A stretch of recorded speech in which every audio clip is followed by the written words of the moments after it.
그런데 오늘 자료는 관점이 좀 독특해요. 다들 막 미래 기술을 얘기할 때 여기서는 현재 이 고요함에 집중하고 있거든요. 맞아요. 아니 이렇게 잠재력이 큰 회사가 왜 몇 달째 주가가 지루하게 옆으로만 가는지, 그리고 어쩌면 이 침묵이 2025년 12월에 있을 거대한 폭발을 예고하는 신호일 수 있다는 아주 대담한 가설을 제시하고 있습니다. 정말 흥미로운 지점이죠. 자, 그럼 한번 제대로 들여다보죠. 이 자료의 핵심 주제는 뭐랄까, 한마디로 이거예요.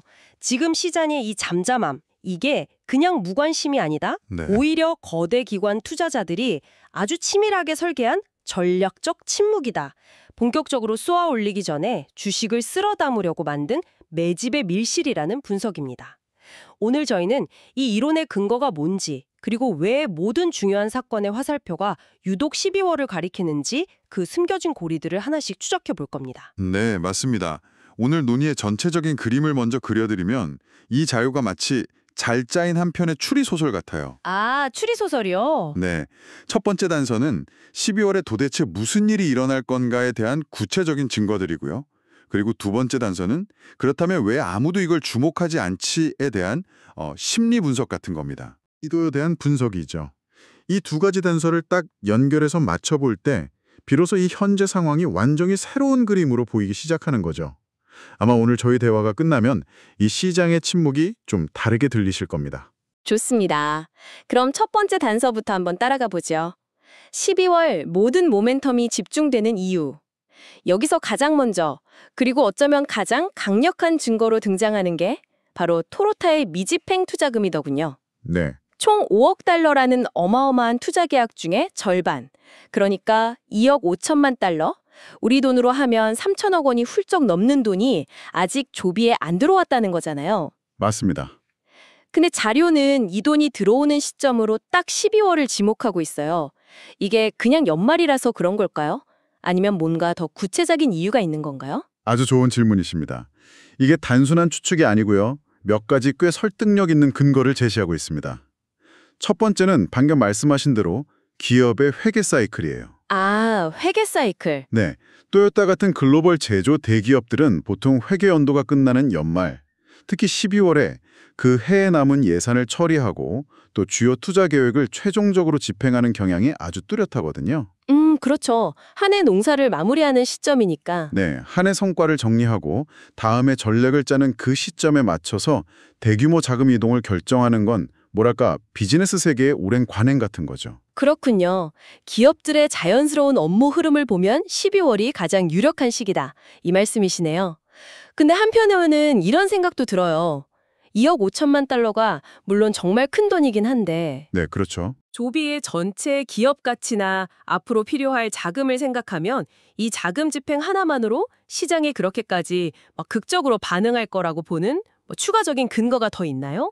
바로 그 지점이 핵심입니다.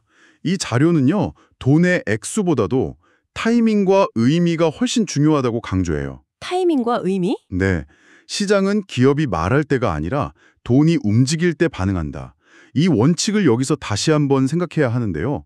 2억 5천만 달러가 실제로 조비의 계좌에 입금 완료되는 그 순간, 이건 단순한 자금 수혈이 아니라는 겁니다. 아, 여러 가지 의심과 우려를 한 번에 그냥 잠재워버리는 아주 강력한 신호탄이 된다는 거죠. 신호탄이요? 구체적으로 어떤 신호일까요? 예를 들면 시장에는 항상 조비가 상업화까지 버틸 현금이 충분한가 하는 우기심이 늘 있잖아요. 네, 늘 따라다니는 꼬리표죠. 그 의심이 완전히 해소되는 거죠. 그리고 FAI 인증 마지막 단계에 들어가는 그 막대한 비용, 그거 안정적으로 확보했다는 증거가 되고요. 더 나아가서는 대규모 양산을 위한 공장 설립 자금까지 확보했다. 즉, 이제 정말로 대량 생산 시작하겠다는 공식 선언과 같은 효과를 낸다는 분석입니다. 아, 그렇군요. 그러니까 돈의 액면가 이상의 상징적인 의미가 있다는 거네요. 정확합니다. 우리는 계획대로 잘 가고 있고 세계 최고의 자동차 회사가 그걸 보증한다. 이런 메시지를 시장에 딱 던지는 셈이네요. 네, 맞습니다. 그러고 보니 이 투자금 집행이 제조 실행 단계 진입하고 맞물려 있다는 분석도 아주 인상 깊었어요. 정확합니다. 투자는 약속이 아니라 실행에 대한 대가거든요. 실행에 대한 대가. 네, 기업이 계획 단계를 넘어서서 실제 실행 단계로 넘어갈 때 자금은 필연적으로 뒤따라오게 되어 있죠. 바로 이 대목에서 최근 일본 토요타 공장 부지에서 조비 기체가 비행하는 모습이 포착된 사건이 이게 아주 결정적인 의미를 갖습니다. 아, 그 사진이요? 네, 이게 단순한 테스트 비행이 아니에요. 세계 최고의 품질 관리, QC랑 생산 효율성을 자랑하는 토요타가 자신들의 심장 부이자 가장 신성한 공간인 그 생산 공장 상공에 비행을 허락했다는 거. 이건 조비가 토요타의 그 까다로운 제조 생태계 안으로 아주 깊숙이 편입되었다는 가장 강력한 물증인 셈입니다. 잠깐만요. 그 말씀은 그럼 단순한 기술 협력을 넘어서는 거네요. 그렇죠. 마치 토요타가 자신들의 그 전설적인 토요타 생산 방식 TPS라고 하잖아요. 네, TPS. 그걸 조비 기체에 이식하기 위한 구체적인 준비에 들어갔다는 신호로 그렇게 해석할 수도 있는 거군요. 바로 그겁니다. 하늘을 나는 자동차를 만드는 것도 어렵지만 그걸 수만 대씩 똑같은 품질로 저렴하게, 안전하게 만들어내는 건 완전히 다른 차원의 문제거든요. 그게 진짜 어려운 거죠. 지금 토요타 공장에서의 비행은 부품 공급망은 어떻게 할지, 조립 라인은 어떻게 설계할지, 불량률은 어떻게 0에 가깝게 만들지 이런 것들을 검증하는, 즉 상업용 양산을 위한 제조 리허설 단계가 이미 시작됐다는 걸 의미합니다. 제조 리허설이라. 네. 비즈니스의 원칙상 리허설이 시작된 무대에는 본 공연을 위한 자금이 반드시 뒤따라오게 되어 있거든요. 따라서 일본에서의 비행은 투자금 집행이 임박했다는 가장 눈에 보이는 청신호다. 이렇게 해석할 수 있는 거죠. 와, 그림이 점점 선명해지네요. 지난 10월에 발표했던 그 토요타와의 제조 동맹이 우리 이런 멋진 일을 할 겁니다. 라는 청사진 발표였다면 네. 일본 공장에서의 비행은 그 일을 이렇게 시작했습니다라는 현장 보고인 셈이고 그렇죠. 이제 남은 건 이 일을 완수하기 위한 자금을 투입합니다라는 공식 발표. 딱 이 순서네요. 완벽한 정리입니다. 대규모 전략적 협력이 보통 계획 발표에서 시작해서 실행 착수 그리고 자금 집행으로 이어지는 단계를 따른다고 분석해요. 계획, 실행, 자금. 네. 현재 조비는 실행 착수 단계를 막 통과하고 있는 셈이죠. 여기에 기업들이 한 해 성과를 결산하고 내년 비전을 발표하는 연말 IR 시즌이라는 시기적 특성까지 더해지면 왜 12월에 토요타 투자금, 제조 실행 계획 구체화, 그리고 긍정적인 연말 발표 이 세 가지 강력한 호재가 한 지점에서 만날 수밖에 없는지 그 구조적인 필연성이 드러나는 겁니다. 와, 정말 설득력 있는 분석입니다. 12월에 그런 엄청난 호재들이 마치 약속처럼 예정되어 있다는 게 명확하다면 근데 정말 이상하네요. 보통 시장은 이런 기대감을 몇 달 전부터 미리 가격에 반영하잖아요. 그럼요. 근데 왜 주가는 정반대로 미동조차 없는 걸까요? 이 부조리함이야말로 자료가 말하는 기관의 의도를 파헤칠 두 번째 단서가 되겠군요. 맞습니다. 바로 그 질문, 왜 시장은 침묵하는가? 여기서부터 이 분석의 가장 도발적인 파트가 시작됩니다. 자료는 이 현상을 기관이 의도적으로 잠재력을 억누르고 있는 상태라고 아주 단언을 해요. 의도적으로요? 네. 여기서 기관 매집 구조라는 개념이 등장하는데요. 기관 투자자들이 조비 같은 혁신 기업에 투자하는 패턴을 보면요. 초기 기술 검증 단계에서는 그냥 관망하다가 인증 절차가 본격화되면 관심을 갖기 시작해요. 그리고 바로 지금 조비가 위치한 인증 임박 및 상업화 직전 이 단계에 이르렀을 때 본격적으로 대규모 물량 확보, 즉 매집에 들어간다는 겁니다. 매집이라는 단어가 나왔는데 청취자분들을 위해서 조금 더 쉽게 설명해 주실 수 있을까요? 주식시장에서 자주 쓰는 말이긴 한데 그 의미를 정확히 짚고 가면 좋을 것 같습니다. 물론입니다. 매집은 쉽게 말해서요. 큰 손들이 다른 사람들 눈에 안 띄게 조용히 주식을 사모으는 행위를 말해요. 조용히. 네, 마치 거대한 고래가 물 위에는 아무런 파문도 안 일으키면서 물 아래에서 조용히 먹이를 삼키는 것과 같죠. 아, 고래 비유 좋네요. 대놓고 막 사들이면 주가가 급등해서 비싸게 사야 하니까요. 최대한 가격을 자극하지 않으면서 원하는 수량을 채우는, 뭐랄까, 고도의 기술이라고 할 수 있습니다. 아하, 고래가 파문을 일으키지 않고 먹이를 삼키는 그림 이해가 쏙쏙 됩니다. 그렇다면 최근에 조비 거래량이 눈에 띄게 줄어들고 주가가 좁은 범위에서만 계속 움직이는 거, 이게 의도된 상황일 수 있다는 거군요. 그렇죠? 이 지루함이 사실은 목적이 있는 잘 설계된 특징이라는 말이네요. 정확합니다. 그 지루함 자체가 기관들에게는 최고의 무기인 셈이죠. 낮은 거래량, 방향성 없는 박스권 흐름, 이 모든 것이 기관 투자자들에게는 더할 나위 없이 좋은 매집 친화적인 환경을 제공합니다. 매집 친화적인 환경이요? 네. 거래량이 적으니까 대량으로 사들여도 시장의 주목을 덜 받게 되고요. 또 적은 자금으로도 주가가 오르려는 움직임을 억누르기가 훨씬 쉬워집니다.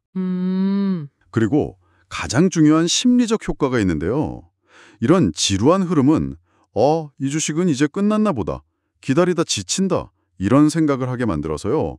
인내심이 바닥난 개인 투자자들이 스스로 주식을 포기하고 던지게 만드는 효과가 있습니다. 아, 자료는 현재 조비의 차트가 바로 이런 매집의 교과서에 나오는 전형적인 패턴과 놀라울 정도로 일치한다고 분석하고 있습니다. 정말 흥미롭네요. 마치 잘 짜인 한편의 극본 같다는 생각마저 드는데요. 네. 자료에서 설명하는 기관의 매집부터 주가 급등까지 이어지는 그 패턴 공식이 있다고 들었습니다.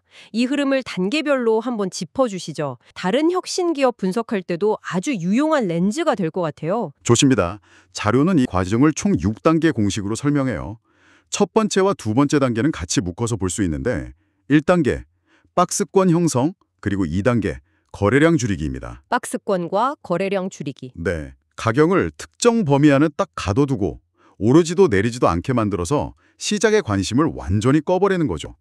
좋은 뉴스가 나와도 의도적으로 무시하고 시장 반응을 억제해서 거래량을 바싹 말려버립니다. 그러니까 1, 2단계의 목표는 시장에서 이 주식을 잊혀진 존재로 만드는 거군요. 맞습니다. 아, 이 주식은 이제 재미없다. 이런 인식을 시장 전체에 심어주는 과정이네요. 네, 맞습니다. 그렇게 시장의 관심이 싹 사라지면 3단계와 4단계가 이어집니다. 3단계, 개인 투자자 이탈 유도. 이탈 유도? 네, 지루함을 견디지 못한 개인들이 기회비용 아깝다, 다른 데 가자 이러면서 주식을 던지기 시작하죠. 네네. 바로 그때가 기관의 시간입니다. 4단계. 저점에서 조용히 대량 매수. 개인들이 포기하고 던지는 그 물량을 기관이 소리소문 없이 마치 진공청소기처럼 빨아들이는 가장 중요하고 은밀한 단계입니다. 바로 그 개인들이 던진 물량을 받아내는 과정이군요. 철저하게 심리를 이용하는 전략이네요. 그렇죠. 모든 준비가 끝나면 그 다음은 뭔가요? 모든 준비가 끝나면, 즉 원하는 물량을 충분히 확보했다고 판단되면 마침내 무대에 막을 올립니다. 5단계, 대형 이벤트 발표. 드디어 터트리는군요. 네. 그동안 숨겨왔거나 발표 타이밍을 조절해왔던 결정적인 호재. 예를 들어 저희가 아까 얘기했던 거액의 투자금치 기급 확정이라든지 FAA 인증에서 결정적인 진전 같은 뉴스를 터뜨리는 겁니다. 그러면 마지막 6단계, 거래량 폭발 및 급등이 자연스럽게 따라옵니다. 억눌려 있던 에너지가 5단계의 대형 이벤트를 기폭제 삼아서 한꺼번에 분출되면서 주가가 이전과는 완전히 다른 레벨로 단숨에 뛰어오르는 거죠. 와, 듣고 보니 정말 하나의 완성된 시나리오네요. 그렇죠. 그리고 이 자료의 주장은 현재 조비가 바로 그 4단계 막바지에서 5단계로 넘어가기 직전, 네. 즉 거대한 이벤트 발표를 앞두고 조용히 물량을 흡수하는 마지막 단계에 와 있다 이 말이군요. 그렇습니다. 자료는 현재 상황을 폭풍 전의 고요 혹은 발사 직전의 카운트다운 상태로 보고 있는 겁니다. 자, 그럼 이 모든 내용을 총합해보면 어떤 최종적인 그림에 이르게 될까요? 오늘 저희가 깊이 파고든 이 분석은 청취자분들께 두 가지 핵심적인 관점을 연결해서 보여주고 있는 것 같습니다. 네. 첫째, 다가오는 2025년 12월은 토요타의 자금, 본격적인 제조 실행, 연말 기업 발표, 이런 강력한 상승 촉매들이 한꺼번에 몰려있는 이벤트의 교차점이라는 것. 네. 그리고 둘째, 현재 시장의 이 기묘한 침묵은 결코 약세의 신호가 아니라 그 이벤트를 앞두고 기관들이 물량을 확보하기 위한 의도적인 눌림목이라는 대담한 가설입니다. 바로 그 두 가지 관점을 연결할 때 비로소 전체 그림이 보입니다. 지금 조비가 처한 상황을 파도가 몰아치기 직전의 잔전함이자 상승을 위한 에너지 응축 단계로 재해석할 수 있게 되는 거죠. 에너지 응축 단계라? 네, 즉 시장의 침묵이라는 현재의 현상과 이미 예정된 이벤트들이라는 미래의 약속이 서로 원인과 결과가 되어서 하나의 거대한 서사를 만들고 있다는 겁니다. 그리고 오늘 살펴본 자료의 최종 결론은 명확합니다. 12월은 바로 이 거대한 서사의 첫 번째 문이 활짝 열릴 가능성이 가장 높은 시점이라는 것입니다. 오늘 분석은 조비 에비에이션이라는 특정 기업에 대한 이야기였지만 듣다 보니까 어쩌면 세상을 바꿀 잠재력을 가진 혁신 기업을 우리가 어떻게 바라봐야 하는지 거기에 대한 하나의 중요한 사고의 틀을 제공하는 것 같다는 생각도 듭니다. 아, 그렇죠. 겉으로 보이는 현상 너머의 구조를 읽어내는 눈이 필요하다는 걸요. 맞습니다. 이 전략적 침묵이라는 개념을요. 여러분이 관심 있게 지켜보는 다른 혁신 기업에 한번 적용해 본다면 어떨까요? 폭발적인 성장을 앞둔 기업이 겪는 시장의 진정한 무관심과 오늘 이야기한 것처럼 큰 손들이 의도적으로 만들어낸 설계된 고요함. 과연 우리는 이걸 어떻게 구별해낼 수 있을까요? 이 질문에 대한 자신만의 기준을 세워보는 과정이야말로 오늘 저희 대화를 넘어서는 아주 흥미로운 사고의 확장이 될 것이다 생각합니다.